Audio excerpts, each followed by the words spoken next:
Kan seperti itu ya. Saya buka lagi di sini. Nah, ini contohnya kan gini. Kemarin ya.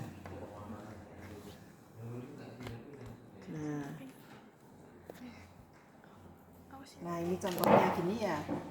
Nah, ini kebiasaan merokok ada 2 ya. Ini kontrasepsi ada 2 jenisnya, kebiasaan merokok ada 4. Ya, ini namanya faktorial, ada 2 faktor. Nah, kemudian ini kita masukkan di dalam variabel view-nya. OC kan kebiasaan oral kontrasepsi. Nah, ini labelnya kontrasepsi oral, nah ini value-nya. Nanti dibagi 2. Yang satu pakai OC, yang 2 tidak pakai OC. Gitu ya. Nah, terus kemudian yang ini rokok juga begitu kan, kebiasaan merokoknya ada 4. Nah, ini. Nah, kemudian ini yang kita ukur ini, HDL itu yang kita ukur. Kalau kamu CFU per mili. Ya. Terus kemudian ini interaksi antara ini dengan ini. Berarti ada karena kalau ini 2, ini 4, berarti ada 8 interaksi. Oke, makanya ditunjukkan dengan ini di data view. Jadi ini 1, 1, 1, ini 1, 2, 3, 4. Berarti ini 1, 2, 3, 4 itu kan ini. Kemudian yang ini itu 2, kan 2 jenis kan. Ya, berarti jadi setiap ini maka ada ini kan gitu ya. Ada interaksi 1, 1 ini HDL-nya. Ini interaksinya yang pertama. Kemudian 1 dengan 2 ini interaksi yang kedua. Berarti karena nanti ada apa? Ada 4 kali 2 ada 8 interaksi.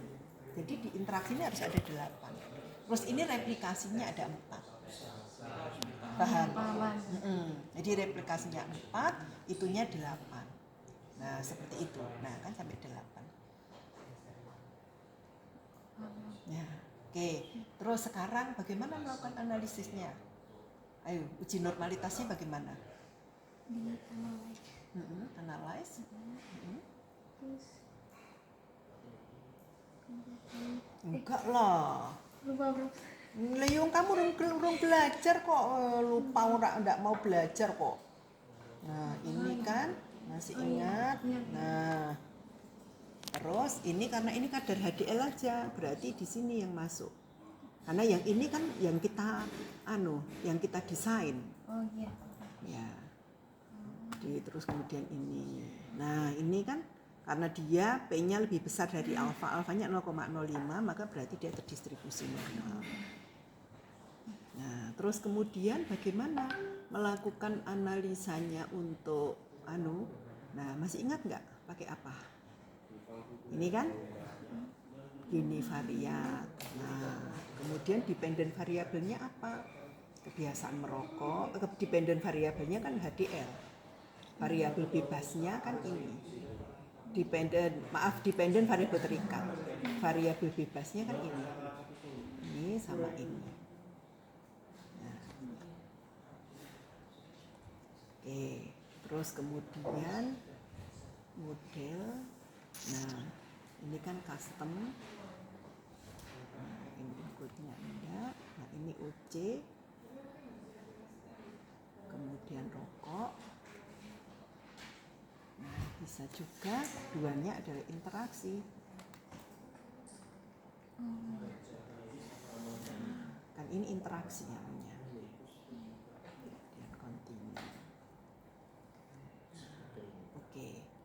Nah, sebelum itu kita dulu ininya deskriptif. Statistik ini tujuannya untuk mendapatkan rata dan sebagainya itu. Nah, ini hasil ujinya ini loh, ini hasil ujinya. OC-nya, P-nya lebih besar, kurang dari alfa kan? Iya. Berarti dia itu ada perbedaan.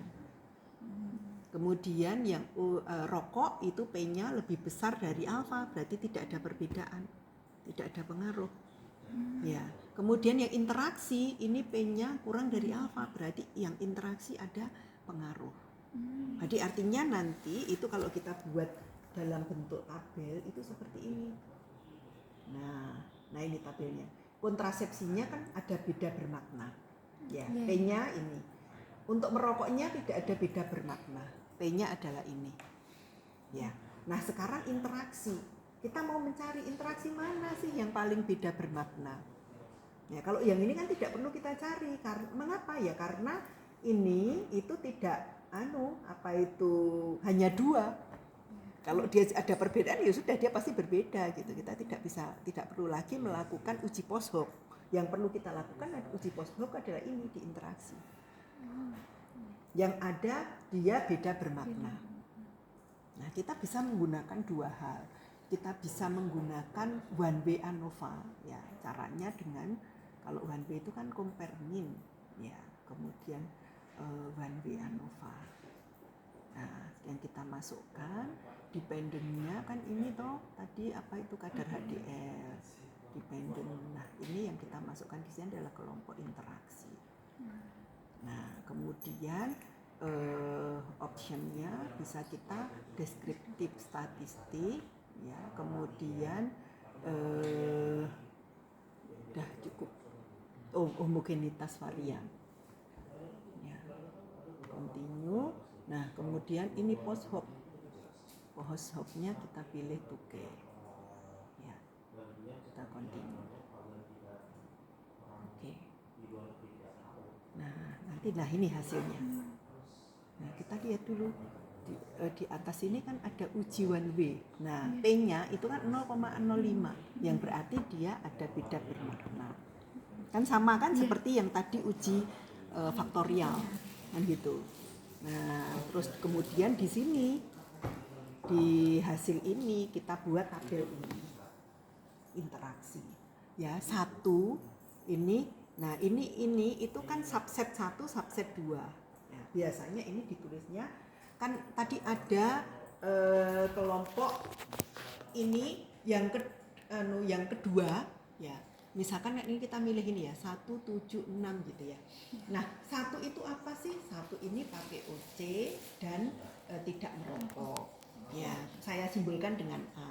Kemudian B itu apa? Ya, B itu di sini 1B itu pakai OC dan perokok ringan.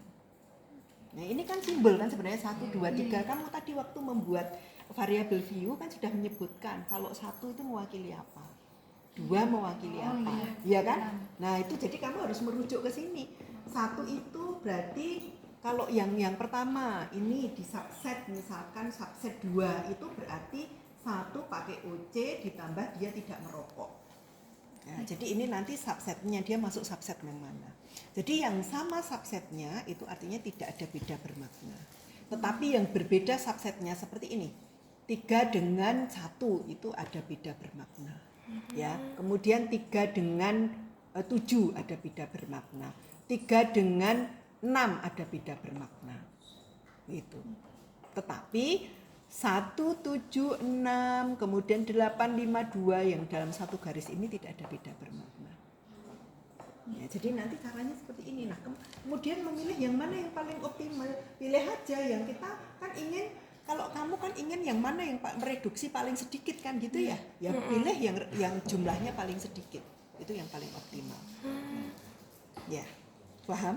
Jadi nanti yang kamu uji itu bukan CFU per mili, tetapi di persen reduksi. Ya, persen reduksi itu kan kontrol dikurangi perlakuan dibagi kontrol kali 100%. Ya. Itu. Oke, paham? Oke. Jelas ya? Yes, bro. Oke.